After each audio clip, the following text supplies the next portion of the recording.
Subito dopo l'arresto era stato sospeso dalla prefettura di Agrigento in applicazione della legge Severino. Adesso Santino Sabella si è ufficialmente dimesso da sindaco di San Biagio Platani, dove appena qualche settimana fa, lo ricordiamo, a seguito della bufera giudiziaria avevano deciso di fare un passo indietro in blocco sia gli assessori che i consiglieri comunali.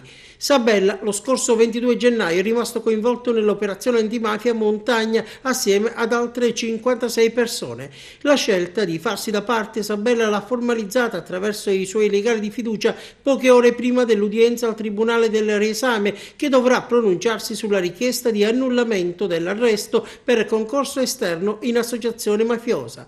Sabella, secondo la DDA, avrebbe stretto accordi con il boss del paese Giuseppe Nogara in occasione delle elezioni amministrative del 2014. Nogara, anche lui travolto dal blitz, gli avrebbe dirottato dei voti e assicurato il sostegno di una consigliera comunale. In cambio, Sabella, sempre secondo gli inquirenti, avrebbe assicurato dei posti di lavoro a persone vicine alla famiglia mafiosa.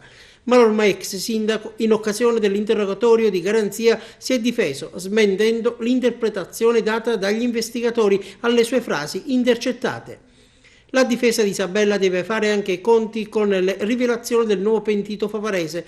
Il giudizio dei legali è tranciante. 40 non sa nulla su Sabella, racconta solo un episodio che ha letto nell'ordinanza. Intanto il Tribunale della Libertà, come sollecitato dal ricorso del difensore, ha annullato l'ordinanza di custodia cautelare in carcere nei confronti di Raffaele Salvatore Fragapane, 40 anni, di Santa Elisabetta. Decisione analoga per Vincenzo Mangiapane, 46 anni, di Cammarata, accusato di associazione mafiosa e intestazione fittizia di beni riguardanti società legate alle scommesse online e slot machine. Mangiapane negli scorsi anni era stato direttore sportivo della squadra di calcio del Camarat.